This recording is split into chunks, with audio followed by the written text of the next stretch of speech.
Today is day one of 7 days of Feminine Leadership Qualities series.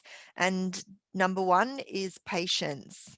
Patience is really to have the capacity to tolerate things not going according to plan or to the timelines that we've expected. Perhaps it could also be that it's toleration to extensions of those timelines without getting stressed, without getting anxious, and without, creating some struggle. So patience is essential when you're applying a new way of learning or you're learning something yourself. So you need to give yourself a bit of time to come to terms with all the steps that you need to take in order to create that new skill or take on that new skill. So equally, when you're working with somebody else and you're training somebody else, remember it took you time to get to the point where you've got to, and you had to go through a number of uh, iterations or repeated cycles to get to the learning that you are. So you need to allow the other person the time when they're at that starting point as well, to have the time to go through each of those cycles to get the learning and understanding and even get to the level where you are. If you think about when you have some lovely soil prepared, ready to grow something, and you put the seed into that ground, when you do put it into that ground, you can't immediately expect the plant or the flower or the fruit or whatever it might have been that you've put in the ground to come up and be available in 24 hours.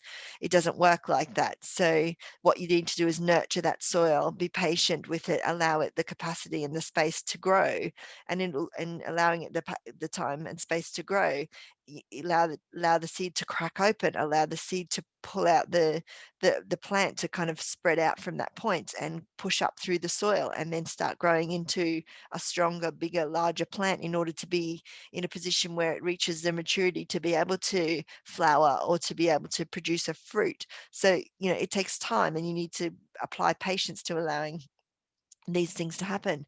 Some examples of where it's good and bad, and an example of where you could have possibly been doing it good or bad.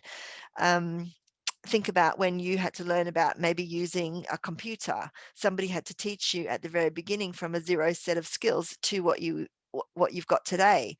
And that could be quite frustrating in the beginning because it's not natural maybe to you, or it's something that you didn't necessarily get to grips with easily. And if that person wasn't patient with you and was frustrated with you, it would have taken you longer to learn that skill. So if you think about all the social media applications that you may use as well, but by you just practicing and using that tool, you've come to grips with it. If you're helping somebody else, maybe somebody in your family, an older generation person, and they're not very familiar with those things that you've grown up with, then it takes them a little bit longer to understand and get to grips with what you're teaching them. So be patient with them, remembering also that if you are in a state of stress or anxiousness when you're trying to teach the person, that will put the other person into the same state, and they will become anxious and won't be able to learn. When you're anxious, you've set off that fight or flight mechanism in your body and all of those hormones that are rushing around. And in that state, you can't retain information, you can't learn new things.